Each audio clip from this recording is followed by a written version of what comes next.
first trip to Lambeau Field. I know. Today I'm making my first trip into Steeler territory. So thank you. Thank you. So look, it's a great place to be here, and I have to tell you that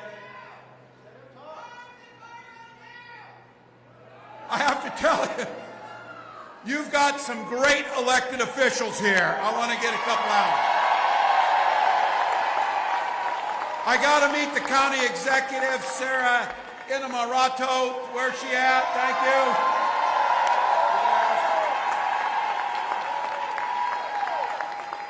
And I'll tell you what, this is how we're going to win this thing. The Pitt College Dems and Sarah Podner.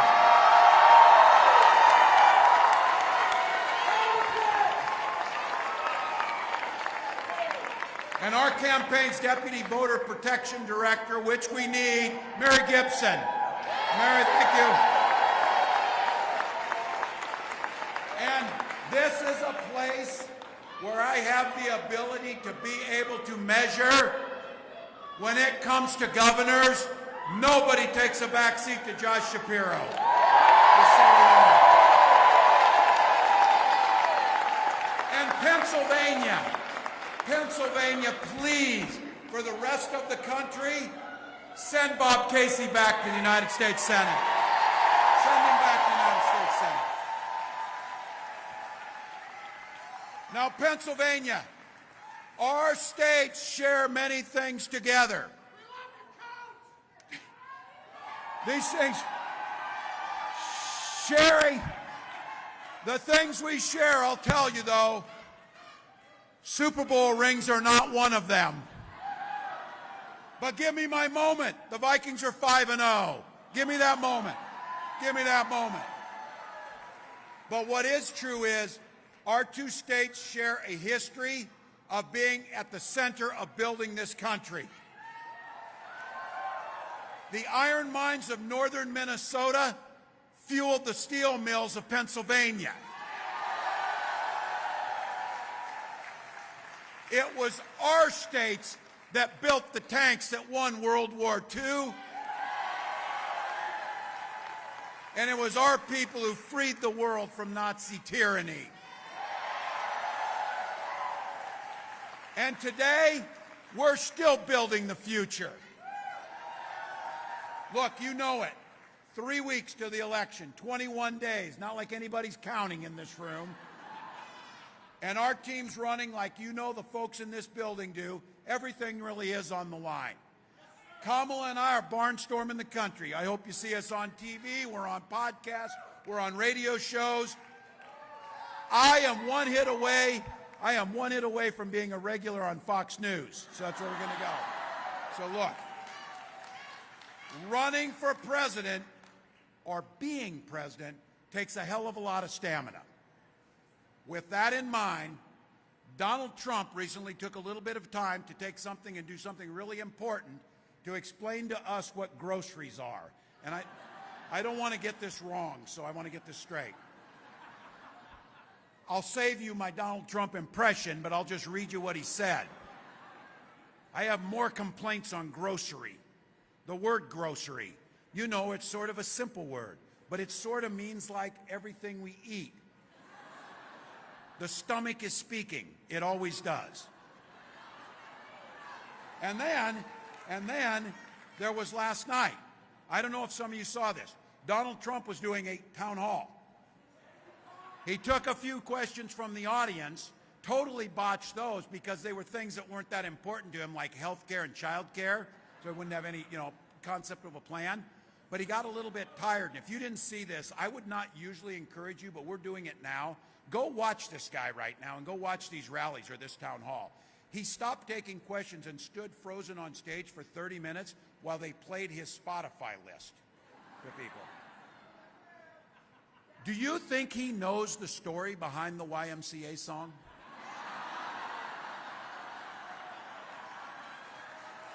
Look,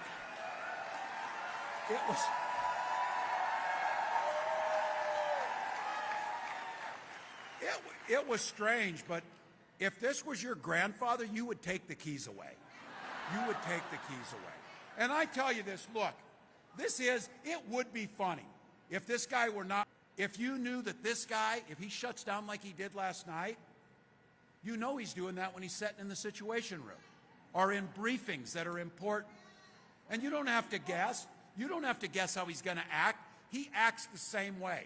And when it came time to making a decision on January 6th, he froze as his supporters stormed and defiled the Capitol, beat 140 police officers, some of who died, and then he said, those are just really fine people doing things. It was just tourists. You know what he did? He did nothing to stop that. But here's the deal, Pittsburgh. Here's the good news on this. It's important to know what we're up against, but look, I get damn tired of talking about this guy. I get tired of seeing him on TV, and I damn sure am tired of him making decisions for the women in our lives.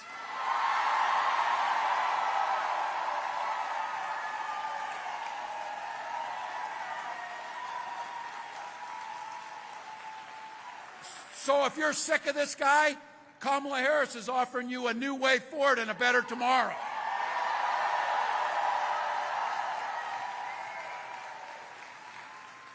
Kamala and I grew up in middle-class families. She says this. She says things like, who could imagine a middle-class woman from Oakland, California, and you need somebody? They got her. And a kid from Nebraska, middle-class kids running for president and vice president of the United States. Look, when you come from the middle class, I was really grateful. I saw the Wall Street Journal did an analysis of the financial statements of all the candidates, and they said, well, Tim Walz might be the poorest person to ever run for vice president. So all you teachers out there, all you nurses, all you union members, that's us. That's us.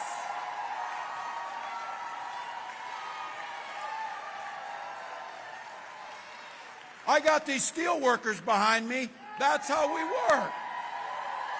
That's how we work. Look, all we're asking for and all we know when you're middle class is the economy works best when it's fair. We have a statement and a saying in Minnesota that I know you have in Pennsylvania. We all do better when we all do better. It's not that hard. That's why under Kamala's leadership, America is investing again in working people. Today, there are more factories getting built, more American energy being produced than at any time and any day during Donald Trump's presidency. Anytime.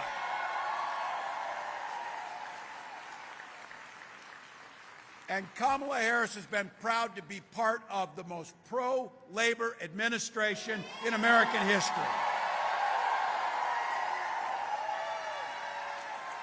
Unafraid to walk picket lines side by side asking for better pay and better conditions. You know why? Because when workers win, America wins. When the middle class wins, America wins. Now, I get it. Not everybody sees the world the same way. Donald Trump and J.D. Vance, they have a very different outlook on this. But I want you to be clear, and when you talk to your friends, your neighbors, your damn family members who tell you, oh, I don't really like Donald Trump, but I like his policies, which ones?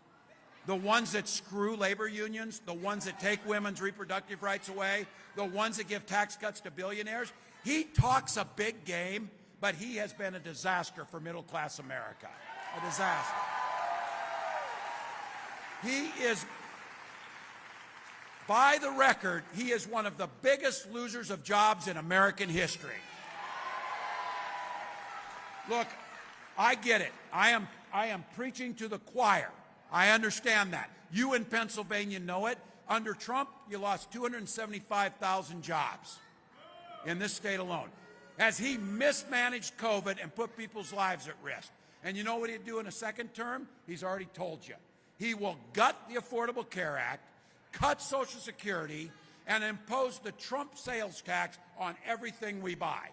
Now, he says, oh, don't listen to the economists. Yeah, just like he said during COVID, don't listen to the doctors, inject bleach.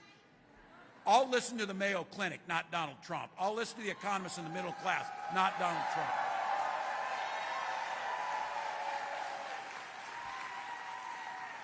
But someone said, well, you know, Tim, don't you have anything to say about Donald Trump that he did on this? And I will say this. He did keep a promise. He kept one promise. He took his ultra-wealthy folks down to Mar-a-Lago, and in front of a camera, he said, you're rich as hell, and I'm going to give you a tax cut. He followed through. He followed through. He did do that. But look, again, I said this, it is somewhat fun to point out how bad this guy is. But it's somewhat pointless at this point in time because here's the deal. He is not going to be president again, and Kamala Harris is. So that's what's going to happen.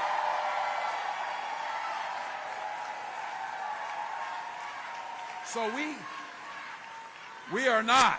We have a responsibility to tell all Americans, to tell all those folks out there, and I know it's hard for this group to believe, there are still some undecided voters out there. I'm like, what in the heck are you people doing? But here's the thing. It's their right to wait and see. But we're getting close to early voting starting here. We're voting across the country. So we need to tell you exactly what we're going to do. So here it is. Kamala Harris has laid out a plan to build an opportunity economy, one that lowers your everyday costs, lifts everyone up, and leaves nobody behind. Here's how it works. Child tax credit. Child's life, first year of life, $6,000 tax cut. You can buy a crib, a car seat. Make sure you buy formula, whatever you need.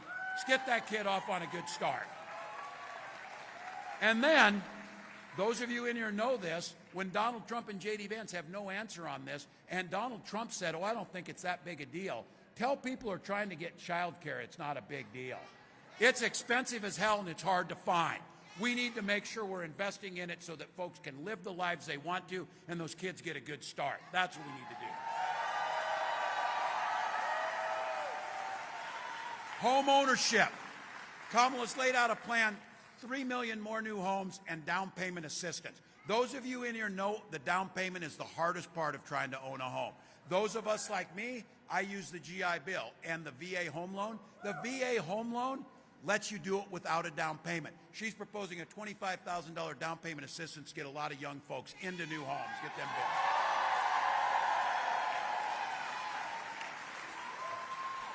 And then taking on the price gouging. I just came from a farm where we're meeting with folks. Look, a bushel of corn, the farmers get paid $4 for that. It's about $10 for soybeans. Milk's like $20 for 100 market people. But a vial of insulin costs $5 to make. And we're saying you can charge $35 for it. Before that, $800 for that. And you know what ended up happening? People like Alex Smith in Minnesota aged out of his parents' insurance, started rationing his insulin, and died because he didn't have it. So his mother came to the Capitol and said, I'll be damned if I let another kid die, and we capped insulin at $35. That's how you do it. And look, entrepreneurs in this group, folks that take the risk on a small business, you put yourselves out there, you've got to write checks and you hire people and you're the engine of this economy. It has been for years, we put too much red tape in the way of getting your business started, and the tax credit was capped at $5,000. Kamala has proposed cutting that red tape and a $50,000 tax credit to get your business off the ground. That's the American dream. And coming back to manufacturing, I know, I have been in Michigan, Wisconsin, Minnesota, and Pennsylvania. We are the heart of manufacturing. We're the place that built this country and built the world. So we have a plan to create an American forward strategy around this, one that empowers American workers, revitalizes manufacturing communities. Look, last week, Vice President Harris talked about something, and those of you in here, if you're young, trust me, when you get to be about 60, you'll start learning every damn thing you can about Medicare. I guarantee you that. Because it's a big damn deal and it costs a lot of money. This week, Kamala Harris put something out for the folks in this room who get this, and all of you know this is, the idea of being able to have health care is a basic human right, and as you're a senior, being able to get it, it's a big deal. It's a big deal. And what she proposed was having home care, Medicare pay for home care to keep seniors in their homes. It's huge. Even if you're not old enough, if you're like some middle-aged folks here, you're in the sandwich generation. You're like, damn, I'm just worried about paying for child care in college, but I'm also worried. I got a nearly 90-year-old mom, and as of Sunday, an 18-year-old son. They're on both ends of this. This is policies that make a difference in their lives. And for the older folks in here, me being included in this, can you believe, and she proposed it, we're finally going to get this done, that Medicare actually covers your damn glasses and hearing aids. And that's it.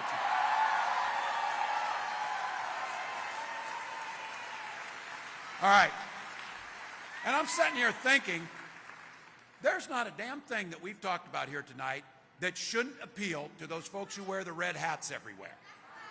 And that's what Kamala Harris knows is. She told me when we were up Beaver County, we're getting off a bus, there were our supporters over here, like you guys waving flags, and over here were our non-supporters. They make it easy because they're all dressed the same. We know they are. So I'm like, there. And she turned around to me and she said, never forget, Tim, we work just as hard for this side of the street as this side of the street. That's it.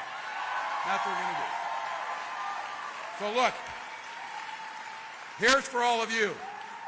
Here's for your fox-watching Republican uncle, or in some of our cases, our brothers. Clip this and send it to them. Because think about this. The Republican Party has added much to this country. They have contributed much over the years. That's not who Donald Trump is. Because when did the party of Ronald Reagan decide that it was okay for the government to make personal choices for you? They can't. They never did. You think Ronald Reagan would think it's okay for Donald Trump to make decisions about your health care, about the books you read and things like that? I would sure hope the heck not. But here's the deal. When Vice President Harris and I talk about freedom, we mean the freedom for you to make decisions and not politicians. That's what the Democratic Party stands for. These guys are the party of big government, or I should say small government, small enough to fit in your exam room, small enough to fit in your bedroom, small enough to fit in the library books that they think you want to read. But look, when we talk about freedom, it's not just the song the Vice President comes out to, although that's really cool when she does it. But we're talking about the freedom in her proposal that seniors can retire with dignity by strengthening Medicare, strengthening Social Security. Just to be clear, Donald Trump called Social Security a Ponzi scheme. I think he would know about Ponzi schemes, so he got that wrong. And J.D. Vance said it was the only obstacle to fiscal sanity. Oh, you mean it wasn't the tax cuts to billionaires that drove us into $8 trillion in debt? But here's the thing. From Trump's perspective, what the hell would he care about Social Security? He's not waiting for his Social Security check like my mom is. He had $400 million there. When my dad dies, and I'm a teenager, my little brother's in elementary school, my mom's a stay-at-home mom, it was Social Security survivor benefits that kept her going and kept the family going. Look, Pennsylvanians, you are tough people. We're tough out in the plains.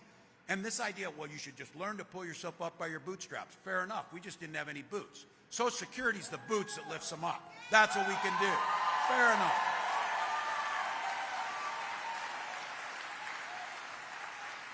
And I am not going to stop talking about this one.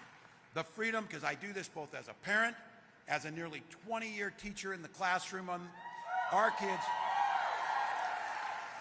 I'm an eternal optimist. I worked in that lunchroom for all those years. But here's the deal. You know what freedom means to us? Freedom means sending your little one off as you dress them up warm and you send them to school. Freedom for them to go into that school and to learn and to be a child and to not be shot dead in their classroom at Salton. That's what I mean.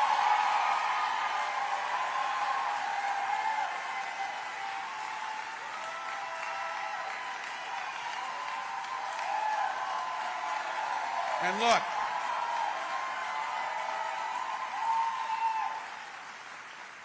I know guns. I'm a veteran, I'm a hunter, I'm a gun owner. I know most of these are cosplaying like they're tough or they know guns because they really don't. Because just like Kamala Harris, if you're a gun owner, what you understand is you can support the Second Amendment, which we absolutely do, but understanding our first responsibility is to the safety of our children and our communities. That's our first responsibility.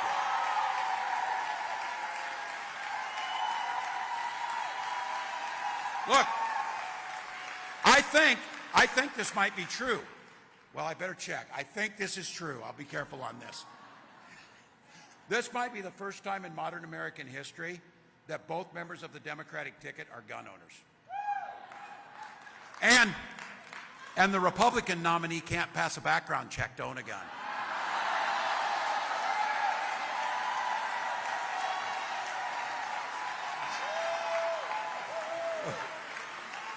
Those 34 felony convictions kind of get in the way of you purchasing that shotgun. Look, no matter who you are, who you love, the family you want to have, the choices you want to make, your health care, Kamala Harris and I are going to fight for the freedom to live your life the way you choose and no one else.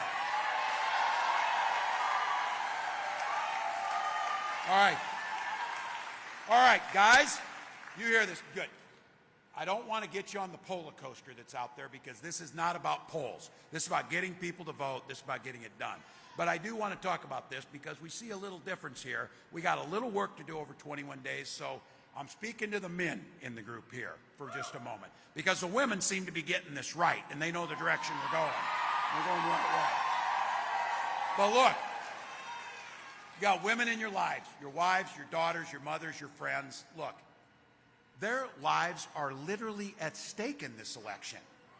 These are folks because of what Donald Trump did with the Supreme Court and replacing Roe versus Wade. He's bragging about what he did. He is glad that my daughter, your wife, your niece, your sister, your friends, he's glad that they have fewer rights than the generation that came before us. He said he's glad about it. More than 20 states have Trump abortion bans. He called it a beautiful thing. A beautiful thing. Right now, as we speak, women are waiting and being denied care in ERs and either having miscarriages in parking lots or going home to try and deal with it. Survivors of rape being forced to carry their pregnancies to term. Now think about that. Hadley Duvall in Kentucky was raped by her stepfather and impregnated at age 12. She would be forced to carry that child to term. And when J.D. Vance was asked about exceptions for rape and incest, he said 2 wrongs don't make a right. I want to tell you that there is not one goddamn thing right about what happened to Hadley Duvall, and having her carry that child is wrong too, just so you know. And if you think they're done, and I know there's people who do this, look, Hadley Duvall doesn't want to have her name out there, no more than Amber Thurman, who had to leave Georgia to go to North Carolina. These are brave women that said no one else should have to go through this. No one should be put through this. But they're not done. Their Project 2025 is very clear. Pregnancy register, access to contraception being limited, and this is the one that's personal for me and so many of you, access to fertility treatments. If you've been through the hell of fertility treatments, you know what I'm talking about. Waiting for the phone to ring, oh, you're not pregnant. Time after time. I had to recruit my neighbor to give my wife shots in the butt for the Clomid to try and do it. That's the stuff you go through. But you're doing everything because it was our choice to have a family. And I'll be damned if I'm going to let Donald Trump or J.D. Vance tell us we can have our children or not. They can't. So look, you're sending Bob Casey back. We're winning seats in the House. We're holding the Senate. And when Congress passes Roe versus Wade codified into law, Kamala Harris will sign it.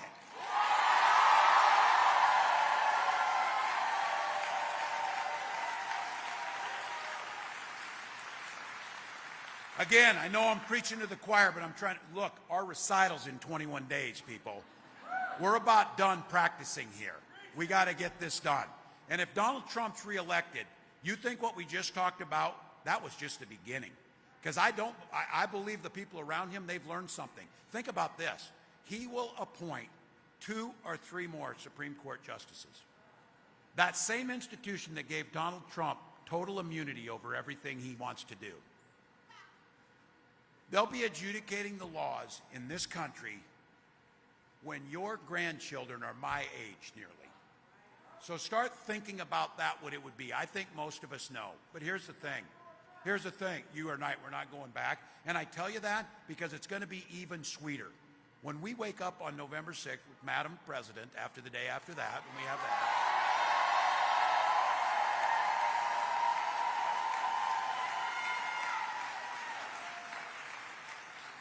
We get to decide the future for our kids and grandkids. We get to decide if we're going to tackle things like climate change and have manufacturing back here and move this country in a positive way. So look, 21 days. When do you ever get a chance over 3 weeks to make a change not for 4 years but for 40 years? When do you get a chance to protect women's reproductive rights? When do you get a chance to bring back manufacturing and protect schools and take something on like gun violence? This is a privilege to do this. And I got to tell you what, I cannot wait till we don't have to turn on our damn TV and see Donald Trump on there ever again. Never.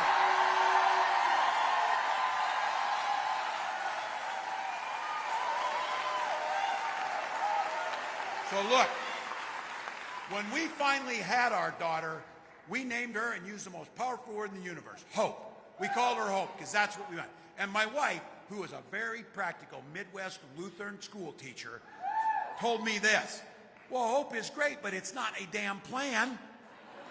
We cannot hope we beat Donald Trump. We cannot hope we restore Roe versus Wade. We cannot hope that unions grow in this country. We have to make a plan to do it, and it starts with voting. Vote.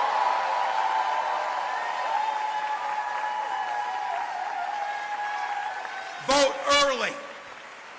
If you're voting by mail, get the damn thing in the mail as soon as possible.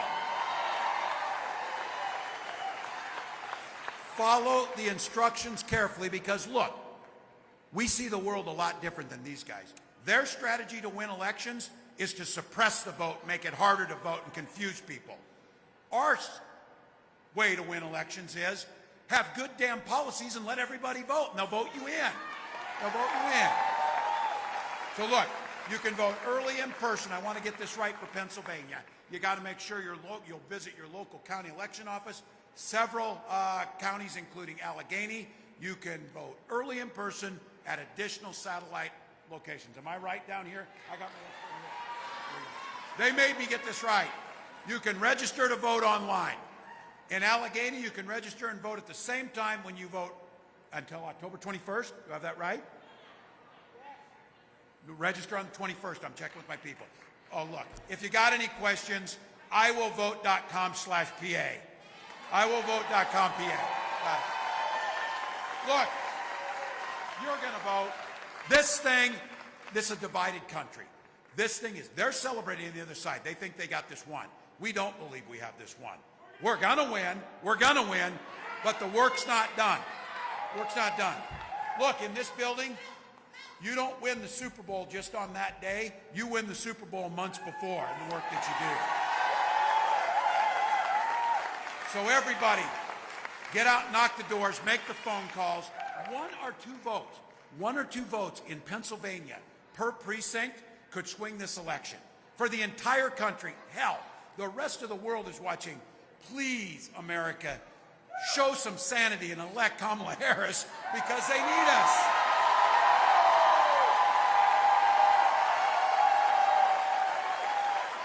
And I know we ask a lot of you, if you got a buck or two, it's KamalaHarris.com to give a buck or two to the campaign. What that means is 50 offices across the state, 300 paid folks, staffers, hundreds of volunteers in every single place, in the reddest places to the bluest places, to make sure if we do the work, Pennsylvania goes blue, we win the White House. All right. And you know why you came here, put up with the parking, came in here, sat around, talked to people, got fired up about this. You did it because you believe in the promise of America and you love this country. It's that simple. So look, we control our own destiny. We've got 21 days to win this thing. We are in the fight. We win this thing and wake up. We change the direction of this country. And the Vice President was right. When we fight, when we vote, when we fight.